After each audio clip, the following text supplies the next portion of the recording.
l'instant. Bon. On va vous filmer comme si on n'était même pas là. D'accord. J'ai rien d'autre, hein. Normalement je devais avoir des tubes, mais bon. Et avec du sang? Ah oui, j'en ai, mais oui, j'en ai. Vous préférez du sang? Oui.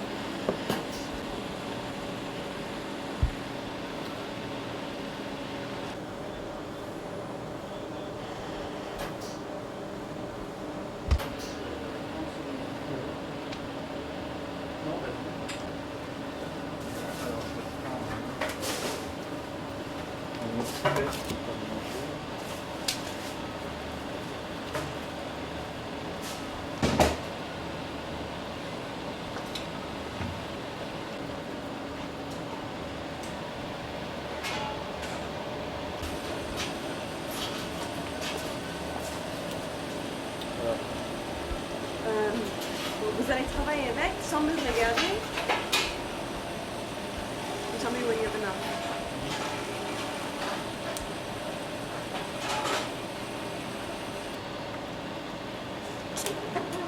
Je peux pas faire grand chose d'autre. Hein, Ouais, c'est pas grave. c'est bon. Do you want a close-up of one of the vials? Do you want to pull one?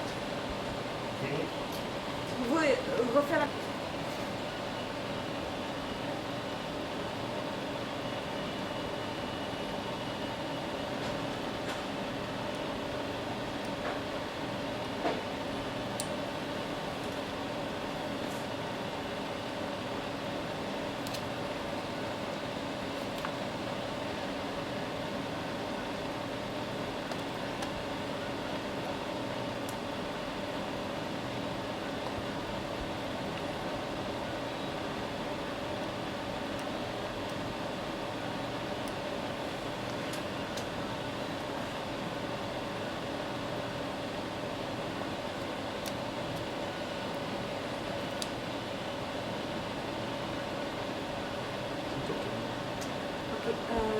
Pouvez-vous m'expliquer ce que c'est qu'un échantillon ou une prise de sang en général?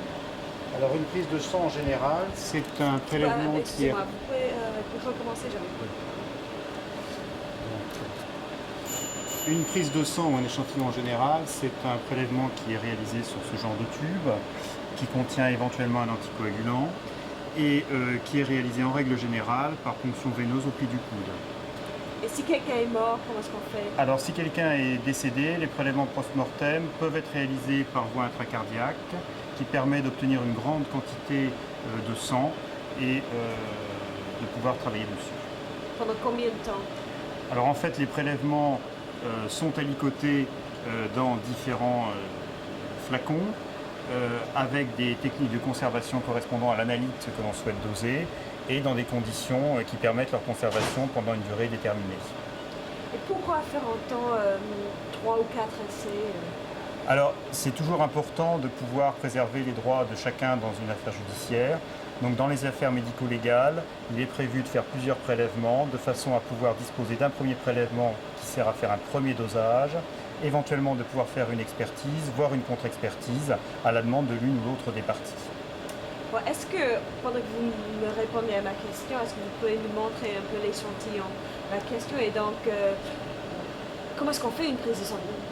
Qu'est-ce qu'on regarde dans le sang? Ça sert à quoi? Alors tout dépend de ce qu'on veut rechercher. On peut faire des dosages très simples comme des dosages de cholestérol ou de triglycérides par exemple. On peut faire des analyses plus compliquées comme des recherches de toxiques. En fonction de l'analyse que l'on veut faire, on choisit le type de tube approprié contenant l'anticoagulant éventuellement approprié, éventuellement des produits de conservation et ensuite l'échantillon est traité selon ce que l'on veut analyser.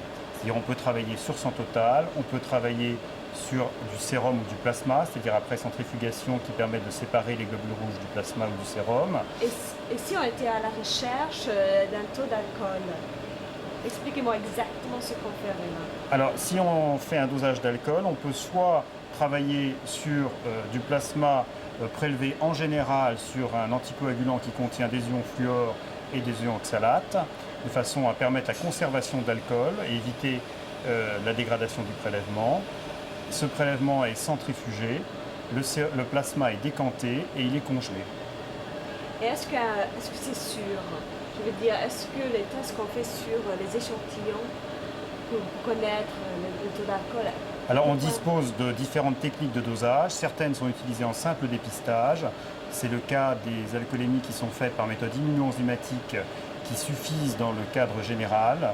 Maintenant, pour les cas médico-légaux, il existe en France deux types de méthodes de référence qui sont au journal officiel. L'une depuis 1972, qui est une méthode assez ancienne, basée sur des réactions de distillation et d'oxydoréduction, et qui est la méthode de Cordebar. Et plus récemment, depuis 1986, il existe une autre technique officielle qui a valeur légale, qui est la chromatographie en phase gazeuse. Cette dernière technique est une technique spécifique qui permet d'éliminer toutes les interférences. I don't need to have any of the technical terms because I know it's difficult in a foreign language. Can you tell me that in English? Can you tell me about there being two methods in Yes. hand? There are three kinds of methods. The first one is an immunoenzymatic one, which is a routine one, and the two others are legal one. The first one is based on distillation and oxydoreduction reactions. This is the Cordebar method, which is legal since 1972. And the other one, which is gas chromatography, which is more recent and which is quite specific and eliminates interferences. Can you tell me, are there lots, is it easy to make a mistake when you're looking for alcohol in blood, and why would you do 3 tests?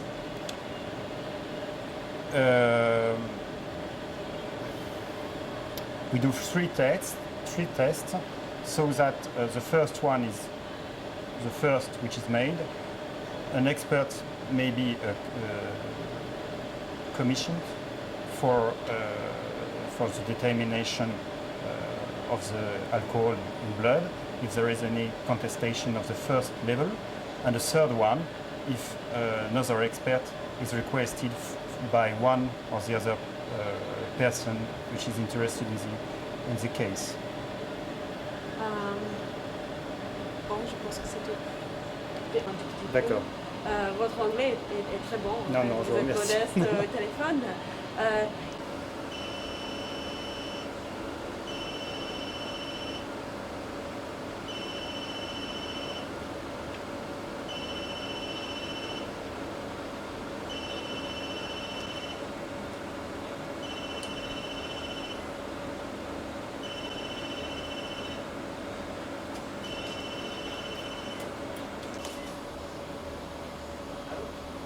Oui, je m'en vais. Allô?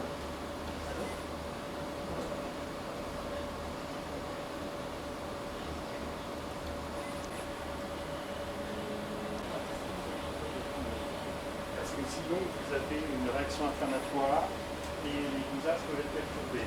Dosage de propylène, un dosage de protéine C, un dosage d'antistrongine et une...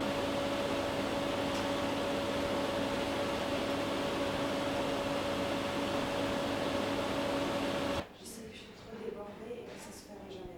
Si vous Ah oui, je veux bien, oui. on est capable. En tout cas, c'est pas. Ça devient encore plus difficile dans la mesure où c'est bêta et c'est pas VHS. Oui, non, mais j'ai une belle sœur qui est journaliste à la télé.